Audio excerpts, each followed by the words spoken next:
My name is Dario Hasenstab. I have a degree in international affairs, and I'm here with Balder Hagritz, a former university professor of mine, as well as an IR consultant. And together, we're bursting the Western bubble. Today, we will analyze how to understand the Iran nuclear deal through the lens of the Western bubble. While Western societies have many strengths and significant weaknesses, in order to analyze these, we use the concept of the Western bubble. Balder, what is the Western bubble? Well, this is, Dario, what I told you last week. I took some notes. I will read them again for you. Because of over 4 centuries of unprecedented success, internally as well as in terms of global power, countries in the West have created their own self aggrandizing mythology in which the superiority of their system, democracy, liberalism, capitalism, have essentially become unquestioned in the 21st century. Politicians and other leaders are criticized for managerial and ethical mistakes, but the system itself gets a free pass, and this bubble leads to two major problems. Internally, rot is setting in, and the reaction of our societies is to look at symptoms rather than the underlying causes. And secondly, our foreign policy is dogmatically viewed as essentially good, representing moral righteousness in a world of full authoritarian evil. So, whichever mistake we make in foreign policy, it's okay because we're the good guys. Every episode of this podcast follows the same structure, if we can call it that. In order to analyze what each topic is about, we are answering the following questions. What are the facts, where we provide a factual basis for our analysis? What is the bubble, where we analyze the overarching problem of Western delusion? What is the personal bias, where we see how the leaders, especially Western leaders, are affected by non-rational factors? What is the damage, where we look into how and why the Western bubble is harmful? And finally, what is the future, where we lay out how each topic might develop down the line. If you'd like to know more about how this podcast started or who we are, make sure to listen to our introduction episode. This being said, let's get to it. Starting with today's fact sheet on Iran. Iran is a country of 84 million people with a strong military, a sanctions-weakened economy, and a country that distinguishes itself from the majority of the other Middle Eastern countries by following Shia Islam and its Persian origins. Iran is the main focus of the Joint Comprehensive Plan of Action, or as we will call it today, the Iran nuclear deal, which was an agreement between the Islamic Republic of Iran and the permanent members of the UN Security Councils, plus Germany, plus the European Union. And this was about regulating Iran's nuclear activities. It was basically Iran enabling complete transparency of its nuclear facilities, monitored by the International Atomic Energy Agency, in exchange for sanction relief, in particular Western sanctions. The agreement was signed in 2015 after 12 years of negotiations. However, Iran's nuclear activity has a long history. It began in the 1970s under Mohammad Reza Shah, by then the leader of Iran, who modernized the country, and enjoyed good relations with the West.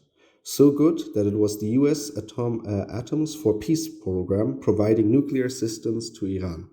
During this time, Iran signed the Treaty of Non-Proliferation of Nuclear Weapons as a non-nuclear weapons state. After the 1979 revolution removed the Shah, placing the Ayatollahs in power, Iran's nuclear program resumed with the help of Pakistan.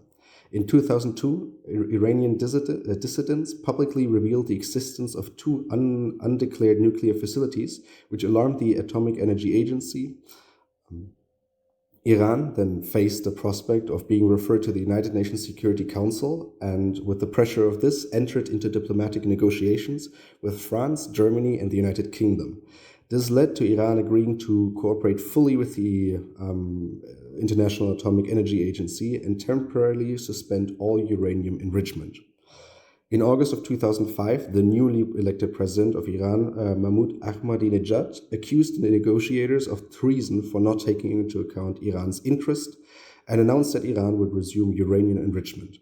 This led to the Atomic Energy Agency referring Iran to the United Nations Security Council, which led to the format as we know it today.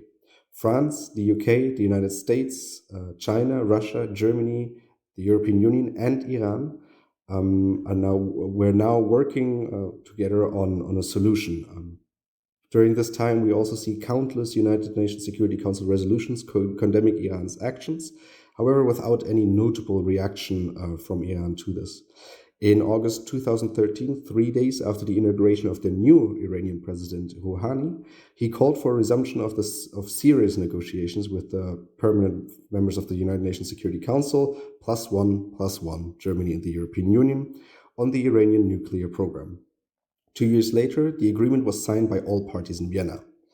In May of 2018, however, the United States officially withdrew from the agreement after the then US President Donald Trump signed a presidential memorandum ordering the reinstatement of harsher sanctions and declaring the Iranian Revolutionary Guards as a terrorist organization.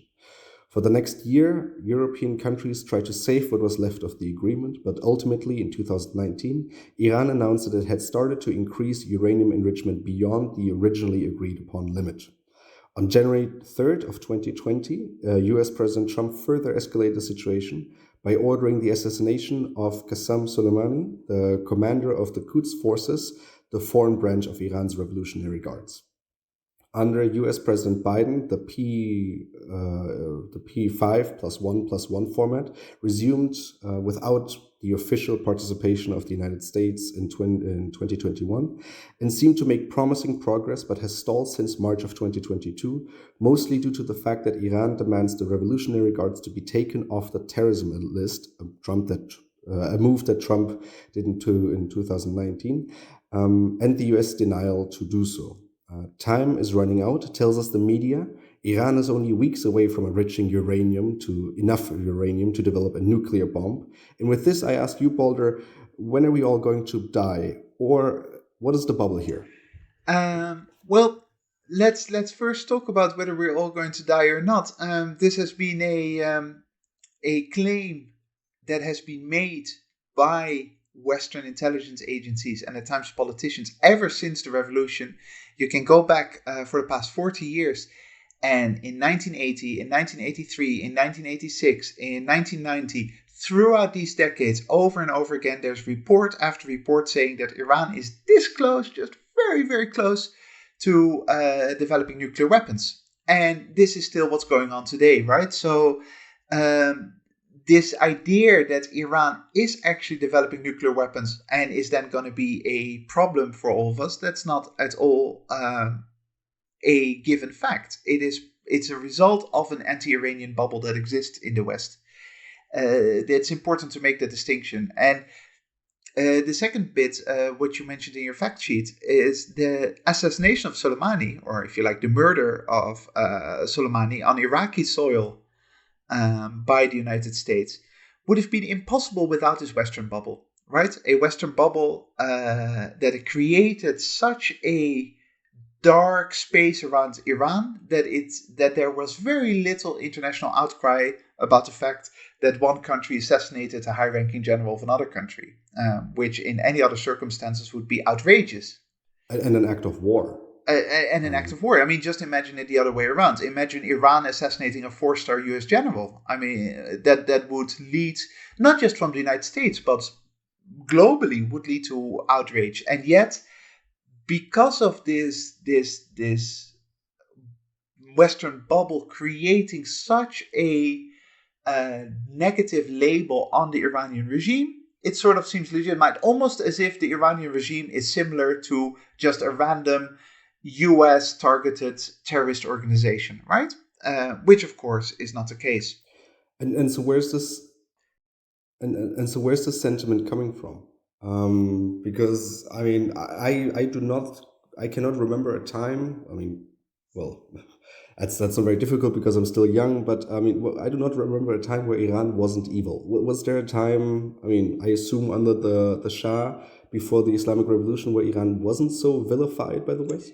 Yeah, that's true. I mean, I don't remember it either. I was 1 year old when the Islamic Revolution took place, and that Islamic Revolution in 1979 removed essentially a Western puppet, right? That's a bit of a blunt statement. I mean, the Shah was his own leader, but he was very much in line with what the West was doing in the Middle East in general, putting strong leaders in power in a post-colonial era that would be on the side of the West, that could be controlled by the West, and would provide nominal independence to the countries, but still with great influence in the case of Iran, especially from the United States and the United Kingdom. The Shah was in many ways a puppet of the West. Then 1979 comes along and it removes this influence. It completely disconnects Iranian politics from Western politics, and that creates already this Western bias against Iran, right? Hey, we thought we could control you, and now all of a sudden this control is gone. So that Islamic revolution led to an automatic sense of Iran being evil because it removed our guy. This reminds me of what was it Rumsfeld who said about in the 1980s about Saddam Hussein.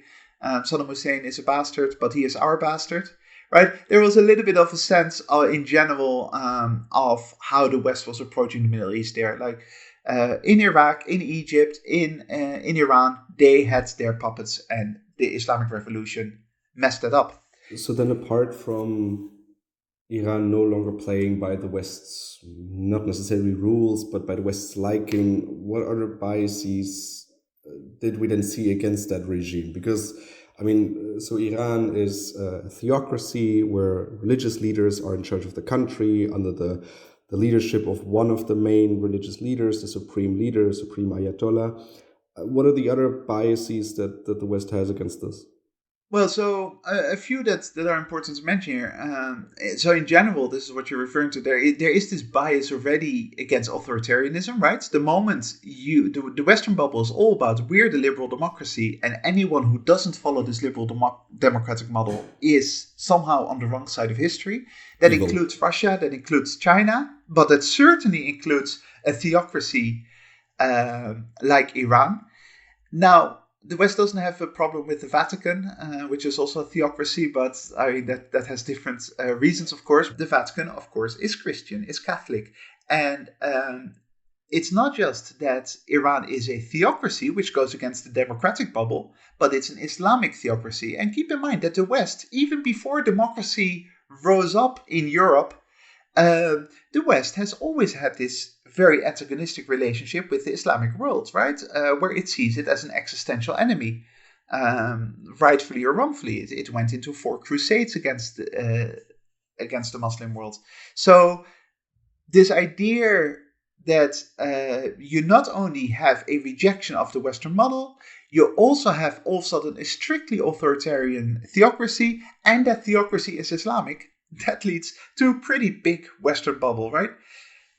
Then there are more things. There is, of course, the idea of Iran messing up the Western project elsewhere beyond Iran itself, and very easily in the West being labeled as a supporter, an enabler of terrorism. Now, ever since the war of terror that started, of course, with 9/11 in 2001, with the attacks on the World Trade Center, the West has been obsessed, a little bit less so over the past decades, but has been very, very active in believing that it's fighting an existential war against terrorism.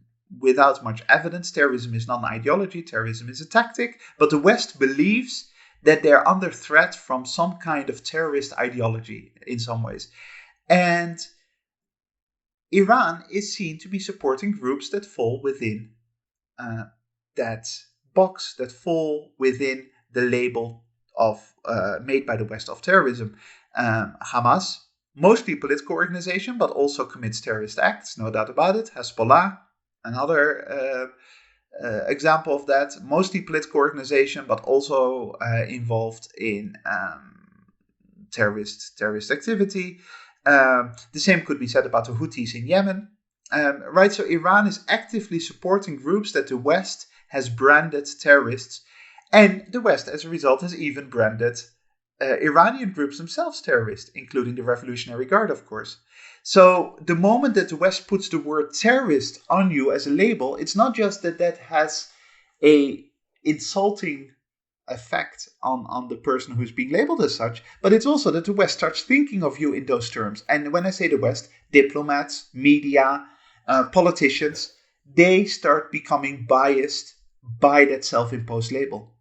So not only do we see them as terrorists, but I would, especially when it comes to Iran, I want to bring up Israel because Israel is the sworn enemy of Iran, and I think this actually goes both ways. So what's the role of Israel in here? I can especially imagine the West being very supportive of Israel as a Western project. What's the role of Israel here? Yeah, not just as a Western project, because it's one Israel's certainly an important factor in terms of either geopolitical realism, if you like, or at least geopolitical power projection. The West is in need of strong allies in the Middle East, and Israel is no doubt a strong ally, and they let Israel, as a result, get away with murder, figuratively, but also literally in certain cases. Because of that realist approach. But there's something much deeper for the West, right? Israel stands still for a deeply emotional and dark part of Western history. And in some ways, the West is still busy redeeming itself towards Israel, redeeming itself towards the Jewish people, the terrors that were caused, the Holocaust that was inflicted upon the Jewish people in the Second World War. And that is still deeply ingrained in the psychology of Western leaders, of Western diplomats. Plus the fact that Israel is seen by evangelicals, by many Christians, as the chosen people who are in the promised land, which is also a non-rational but very deeply emotional, strong connection with Israel. So the moment that Israel says, Iran is our rival or is our enemy, and Iran says Israel is our rival, Israel is our enemy, then automatically the West chooses the side of Israel against Iran. So that's, again, a deeply ingrained bubble that is not purely based on geopolitics, that is based on much more emotional factors that are not often recognized by the diplomats themselves. Or politicians, they don't seem to be aware of that bias because it is not simply strategic type of thinking. It's something that we grow up as. I suppose you as well. I, as at a very young age, knew that we had to defend Israel because of something that happened 2 generations before I was even born. Oh, in Germany, it's definitely out of the question. There's a difficult relationship. There's a fine line between anything that criticizes Israel that can quickly be turned into the wrong direction. I want to draw the attention now to Iran's Revolutionary Guards, which were created after the revolution of '79 in order to protect the political system. So in order to protect theocracy and avoid any form of regime change. So they are very influential all over the Middle East. They have their network of militias that they finance, that they support with weapons as well, and this has been rather successful. And a quick question here, because I want to go into this a little bit more. Has Trump's designation of the Revolutionary Guards as a terrorist organization changed any of this? Or has the killing of Soleimani in any way weakened Iran's foreign policy through the Revolutionary Guards? The labeling of them as a terrorist, of the Revolutionary Guard as a terrorist organization, doesn't in practical terms really affect Iran that much. But what it does do is once again reinforce this image of Iran, and it makes it harder for Western strategists, Western diplomats to actually rationally analyze the situation, right? So it weakens the ability of the West to actually take the right course, the right path towards achieving their goals.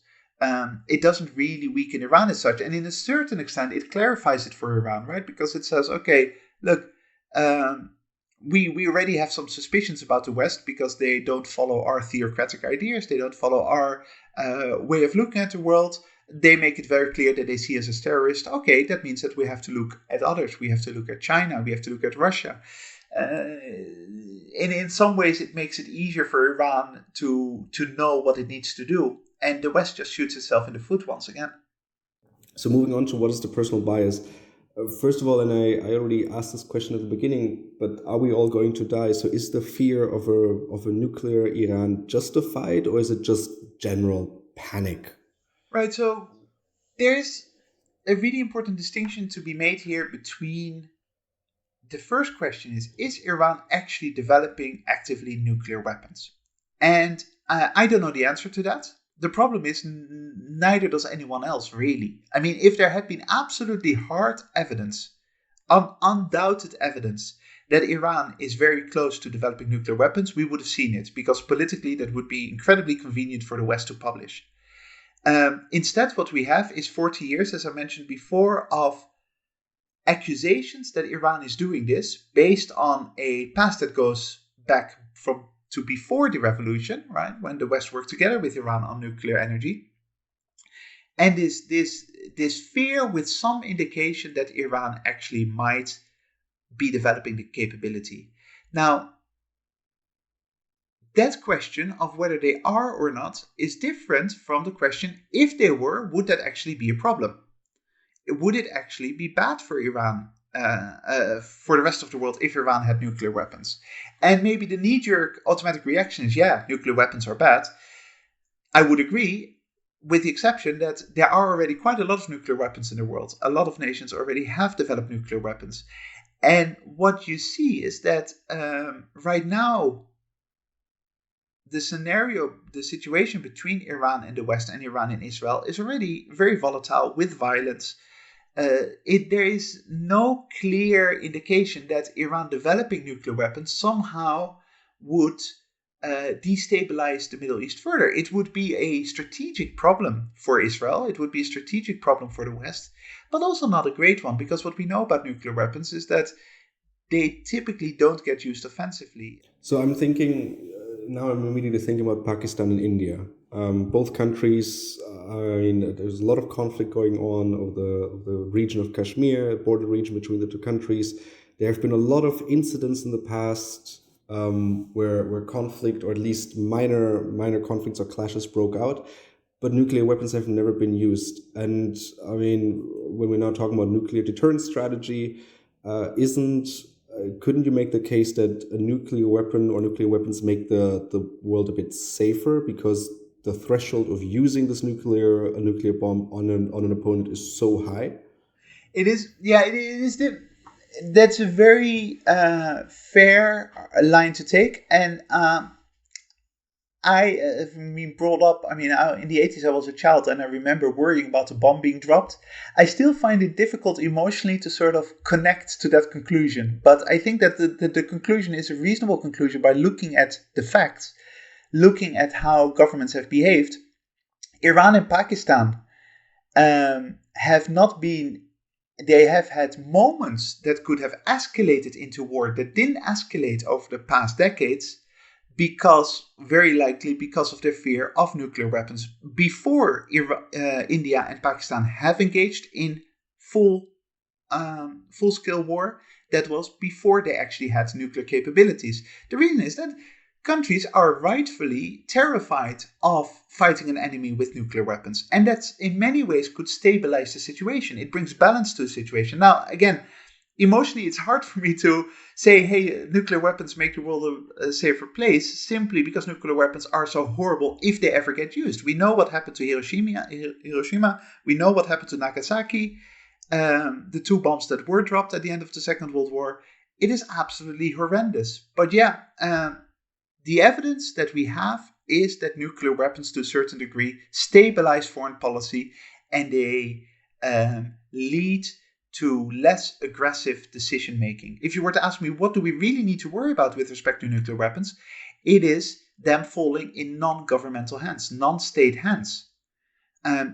What is a terrifying scenario is a group actually getting their hands on nuclear weapons and detonating them in the middle of New York or London or Paris or New Delhi or Beijing. That would not be carried out by a state. That would be carried out by a non-state aligned group. And then people say, yeah, that's exactly what Iran wants to do. They want to provide Hezbollah or Hamas with nuclear weapons. No, they don't.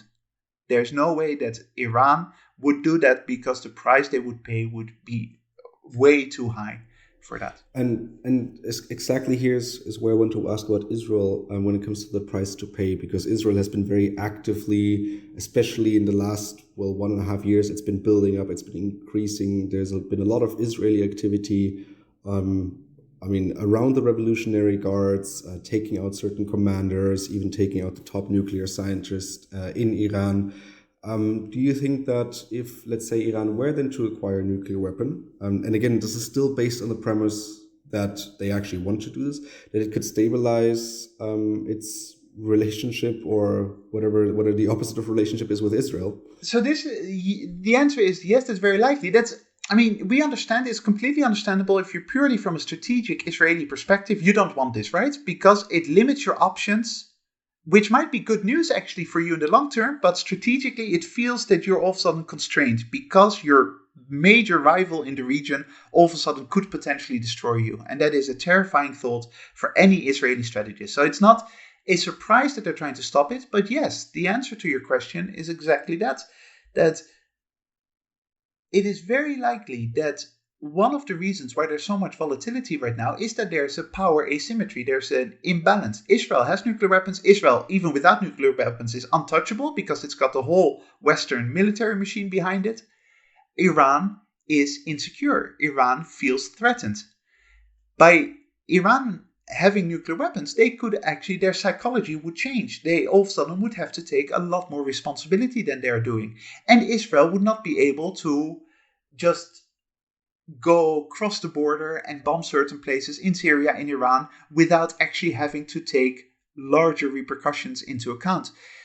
This is basically the content of a very famous article by the late Kenneth Waltz, the great one of the fathers, daddies of realism or neorealism in international relations. For those who know the schools of thought, he spent a lifetime, a career building up a reputation as a very serious analyst in international relations, a very important theoretician.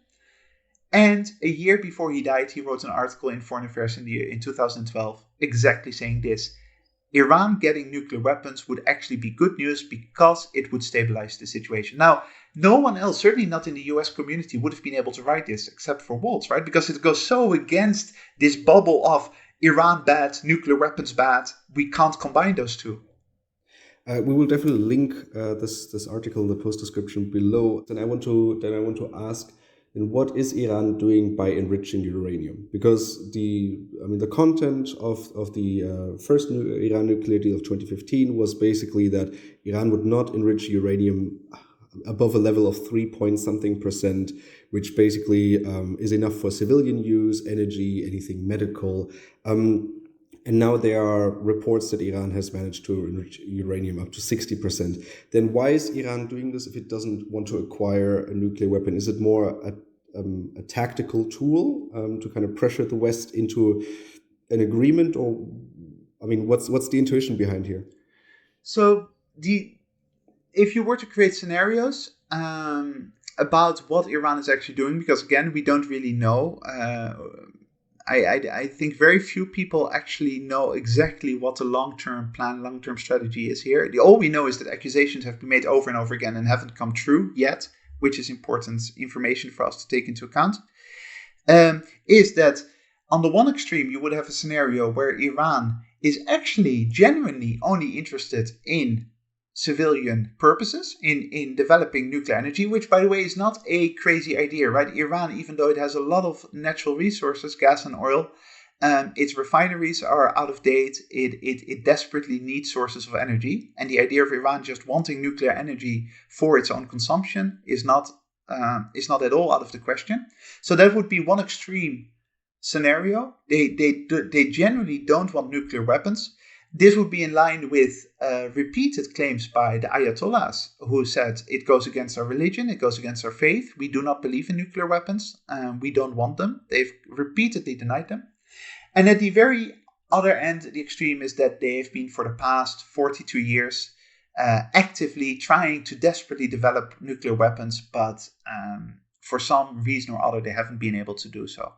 Now, because of the reasons you gave, there are signs that Iran goes beyond what it would need for civilian technology, civilian energy. That extreme scenario on the completely peaceful side seems not fully convincing. But the other scenario of them purely trying desperately to get nuclear weapons but not achieving it so far is also not very reasonable. If you look at a country like North Korea that has managed to do it, North Korea has way fewer resources, intellectual strengths, connections, economic capacity than Iran, and North Korea did it relatively quickly.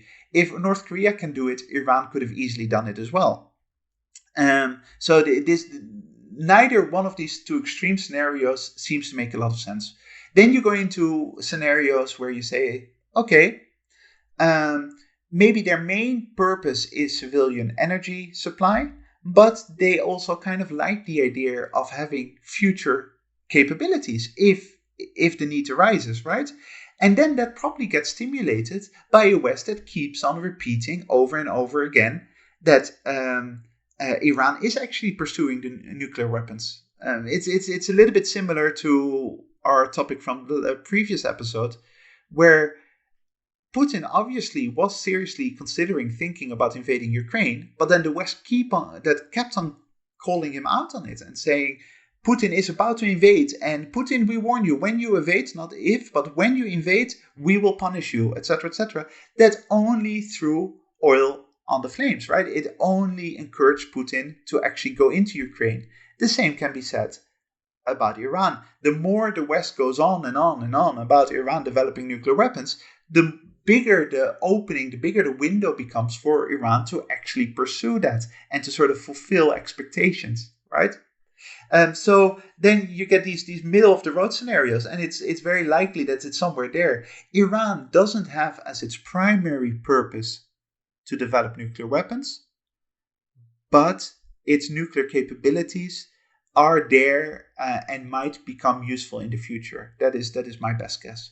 Is there anything, because I'm thinking now that the West is in need of energy again, will this be more likely to help like a renewed nuclear deal or slow one, and how has this impacted the situation before?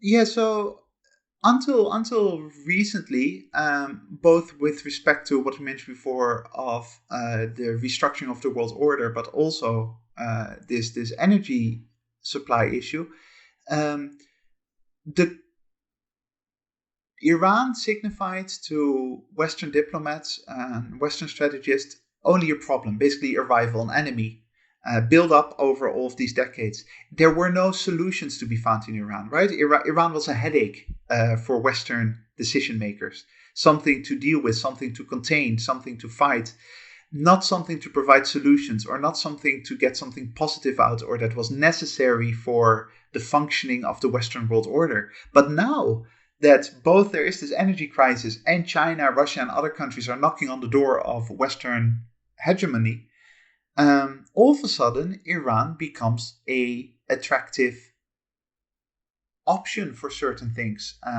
for doing deals, for doing business with, and that changes the bias, right? So if before the bias in the West was, oh, they're just a problem, I don't want to think about them, and that becomes a self-reinforcing mechanism for that Western bubble, now you see again that being broken, that being punctured, that being burst a little bit here and there, because they are actually seen as potential solutions, potential good things, which is new for the Iranian-Western relationship. And that is something that will play an increasingly important part, I would assume. So is now the entire diplomatic core of the US and all agencies, are they now very happy to start working with Iran again? Or basically, what's the personal bias? And now we're talking about these diplomats who are negotiating. What is their personal bias? Is that a problem or more on the upside for us? So remember that very similar to last time when we talked about Ukraine, the general sense of a country also permeates into the psychology of those who are actually doing business with that country, right? Like I said last time, when you talk to a Western diplomat, they genuinely believe that democracy is an amazing thing. They are very likely to believe that Putin is an evil dictator. And similarly to Iran, they have been trained, they have been brought up not just professionally, but just because they grew up in the West, believing that there's something inherently wrong with Iran, that there's something evil with Iran. And as a result, they have this inherent personal bias that is clearly visible, not just among politicians and not just among analysts or strategists, but also in intelligence agencies.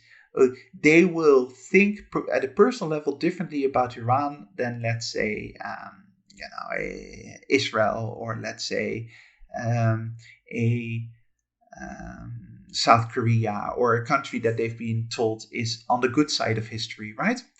And on top of that, which doesn't make things easier, anyone who has dealt with Iran, who has done, has gone into meetings with Iranian diplomats, knows there is a very big cultural difference between Western diplomats and Iranian diplomats. Iranian diplomats, Iranian politicians are much more formal, much more restrained, in part because they feel this anti-Iranian bias, but in part also because that's their theocratic upbringing, right? That's the way they're being told and trained to behave at a foreign policy level. So there is a clear disconnect, and we know in foreign policy that this is an impact.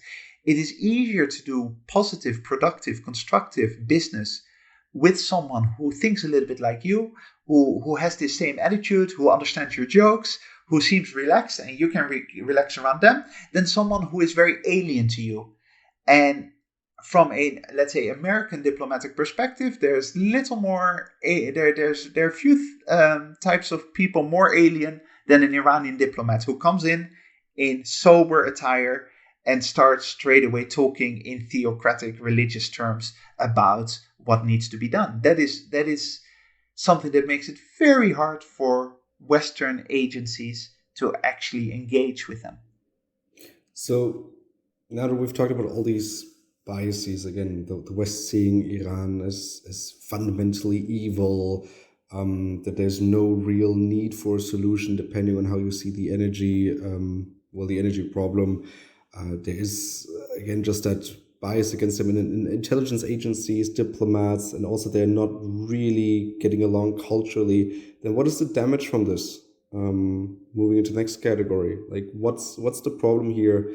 Would it be a problem if this doesn't lead to a new nuclear deal? Is it a problem just in general? How are we seeing this?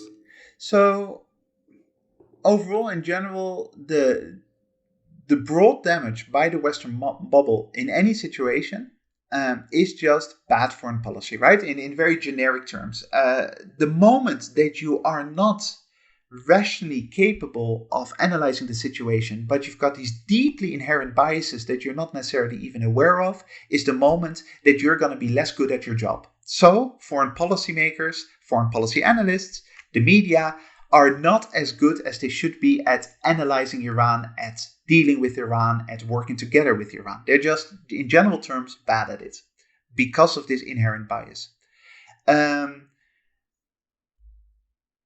What makes it worse is that in the case of Iran, unlike North Korea, Iran is actually an important, very powerful player, not just regionally, but potentially globally for countries such as Russia and China. Now, if you're a Western policymaker, what you're more than anything concerned about is to have a 21st century where your Western project will still continue. That means that you don't want to push Iran into the hands of Putin or Xi Jinping. And that's yet exactly what is happening right now.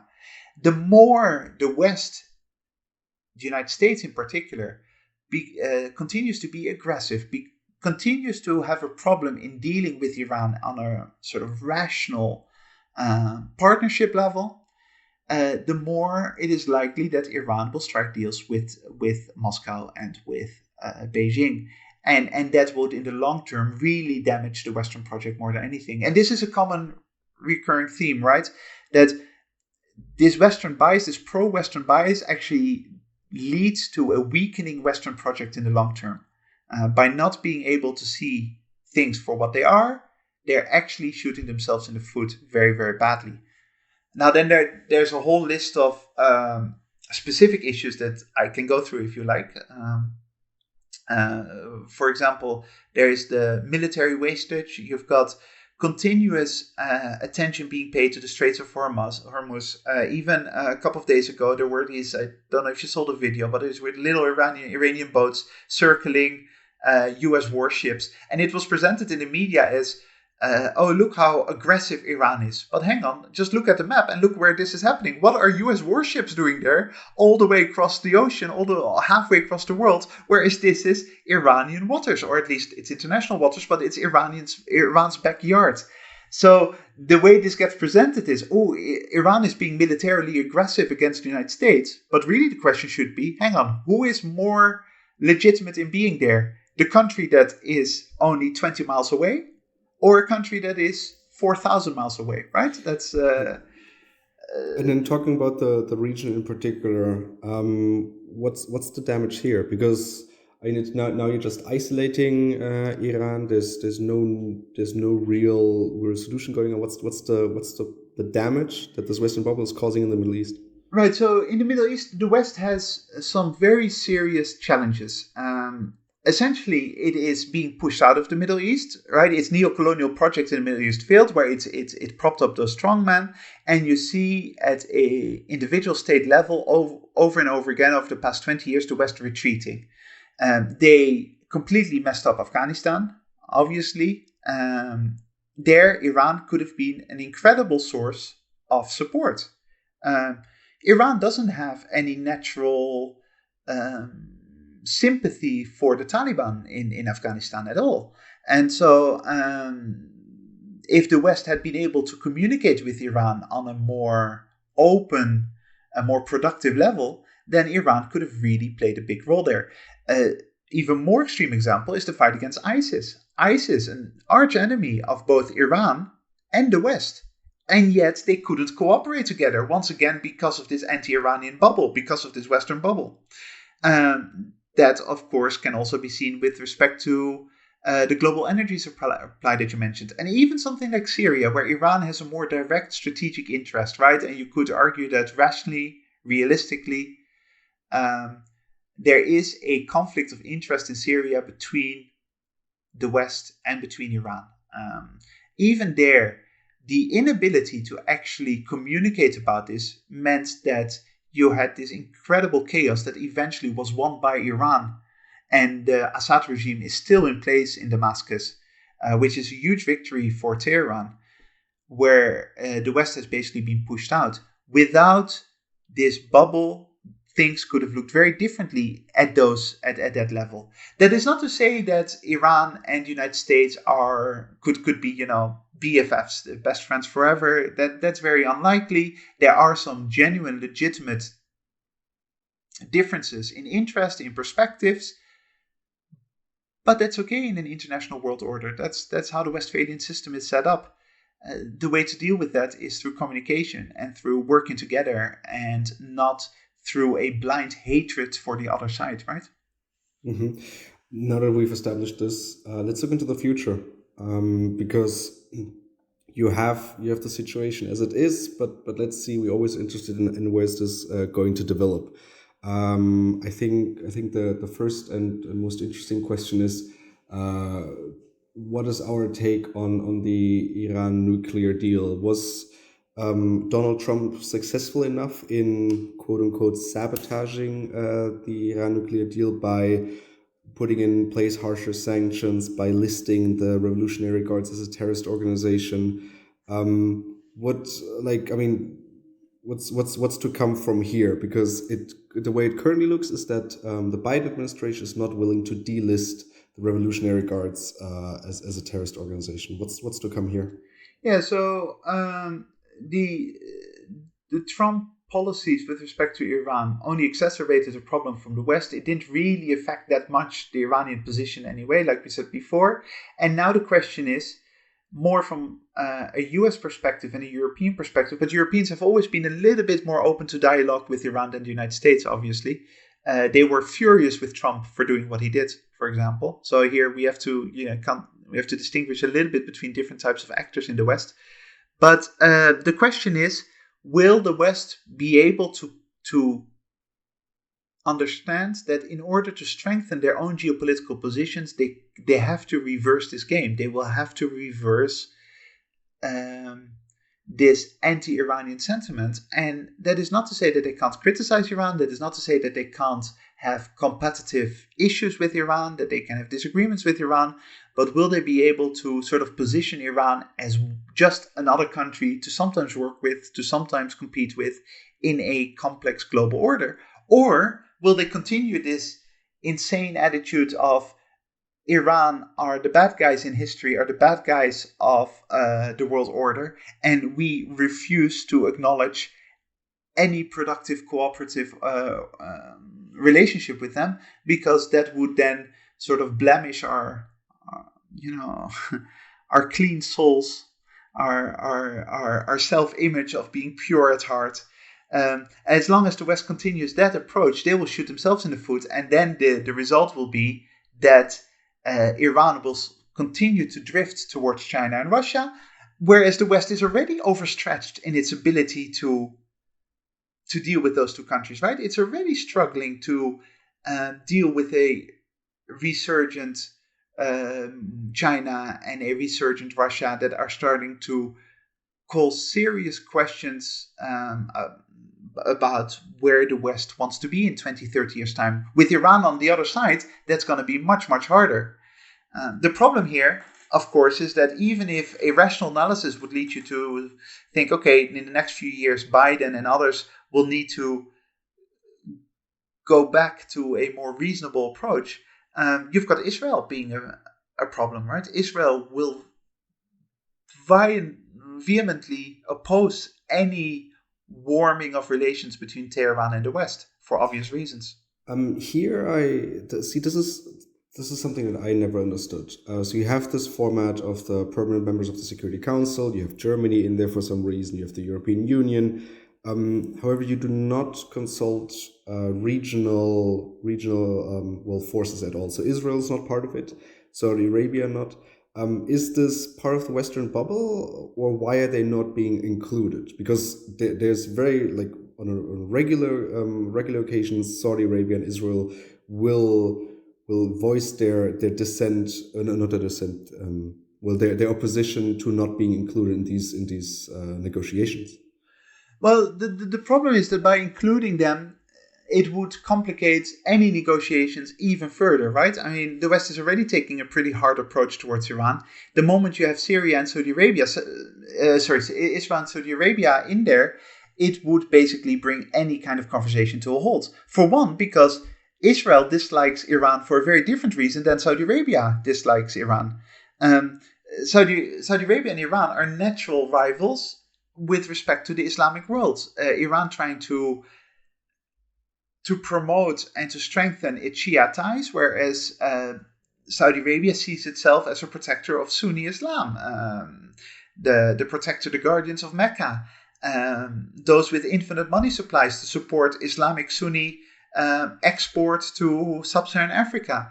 And so the agenda that Saudi Arabia has with respect to Iran is very different to the one that Israel has with respect to Iran, and they are very different than the ones that the West have. So that would complicate matters an awful lot more. Having said that, Saudi Arabia and Israel haven't actually been all that good at a regional foreign policy level, right? Iran has been much more successful, weirdly enough, than these really well-funded rivals of theirs. Whereas domestically, Iran is in dire straits. Domestically, Iran is in serious trouble, and that could actually lead to internal changes within Iran that aren't going to be caused by the West, but that could happen because of an unhappy population, because of economic downturn and all those kinds of things. At a foreign policy level, Iran has beaten Israel and Saudi Arabia over the past 10 years, whereas domestically, for example, Israel and Saudi Arabia are much more stable, much more successful, of course. I mean, we can see that in Yemen, where for the past 7 years, we've seen a proxy conflict between Iran and Saudi Arabia. And so, I mean, first the UAE pulling out, and now Saudi Arabia agreeing to a ceasefire that does not satisfy Saudi Arabia's interests at all. I think it's a great example of this. To conclude this, I think the situation, and I will continue to go back to this.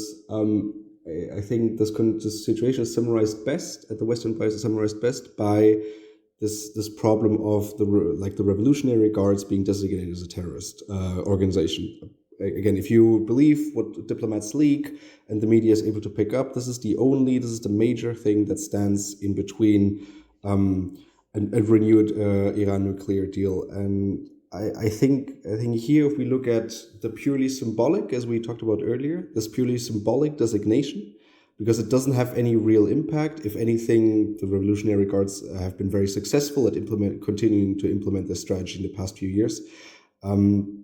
I think this is a very nice example of, okay, the West cannot let go of this designation as a terrorist organization because, well, they're evil, and standing in their own way because, again, if we believe the diplomats, an agreement is just inches away, and this is the only thing, this purely symbolic decision is the only thing standing in between them. Well, and that has been actually imposed, interesting enough, by Iran itself, right? So Iran were the ones who made this a big deal. Of course, they protested it from the very beginning. It's no state, no country wants its own military to be designated terrorist because it looks bad. But Iran, when it seemed that negotiations were going well, Iran said, no, hang on. We're only going to sign this if we get removed from this terrorist designation, from this label gets taken away from us.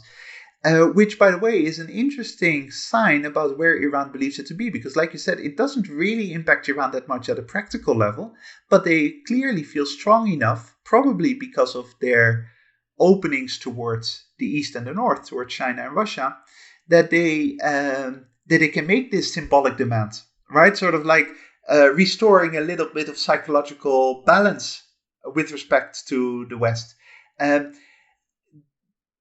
If I were Biden, if I were anyone, I would in 2 seconds remove that label. It is absolutely nonsensical. It's not just that it blocks proper cooperation with respect to very important issues with Iran. It is also that it's just not a logical designation. To put the word terrorist on the Revolutionary Guard is just simply incorrect. They might be sometimes supportive of certain organizations as terrorists, but then we can play that same game for European or for North American militaries that in the past have supported certain terrorist organizations, not so much since 9/11, but certainly in the past. So it is just a nonsensical designation that should absolutely be removed. But the Western bubble blocks Biden and others from actually doing that. I mean, from an Iranian perspective, the way, at least based on what I've read, it's very much symbolic of the killing of Commander Soleimani, where they believe that the only reason why the United States could kill them, and it was therefore not unlawful or an act of war, is because it was only the leader of a terrorist organization and not the leader of a military. So for them, it's, at least, again, based on what I've read, a lot more of a symbolic meaning that, hey, we do not accept this killing of our commander, and we will definitely not accept any future killings of any commanders. Yeah, no, of course, but here we have to be very careful with the word lawful, right? Lawful from a US perspective, that someone could actually sign the order for the assassination, the drone killing of Soleimani. Okay, that's a US legal technicality that was apparently deemed necessary for that moment. However, there's no such thing as international law. So all of this is symbolism. And of course, I should clarify this. If I say there's no such thing as international law, there is a set of international agreements that we call law, but it's not actually imposed by any global authority, right? So, of course, this is completely symbolic, and it's Iran who wants to be respected, like any country, but certainly Iran, it feels a lot of disrespect. By the way, notice a common theme here, once again, with respect to Putin and Russia. The Western bubble leads to other nations that do not fulfill the requirements to feeling disrespected, and then to look for symbolic symbolic gesture from the West to readdress that, to say, okay, we do respect you, we do want to be acknowledged as legitimate Westphalian states. This is definitely what has driven Putin to a large extent, and this is absolutely what's driving Tehran as well. They want that recognition that they are a lawful state, because they are. And this seems like a great moment to end today's conversation on looking at the Iran nuclear deal through the lens of the Western bubble. If you have any questions, comments, or regards, make sure to send us an email to jhasenstab@reiagroup.org. We will also include this in the post description below. We will try to incorporate your feedback in the following episodes. Thank you very much to our listeners for joining us today. Make sure to join us again next week when we attempt to burst the Western bubble. That is it from my side. Balder, which closing quote did you pick for us today? I thought it would be appropriate to close with Edward Said, the great author of Orientalism and many other publications. Every empire, however, tells itself and the world that it is unlike all other empires, that its mission is not to plunder and control, but to educate and liberate.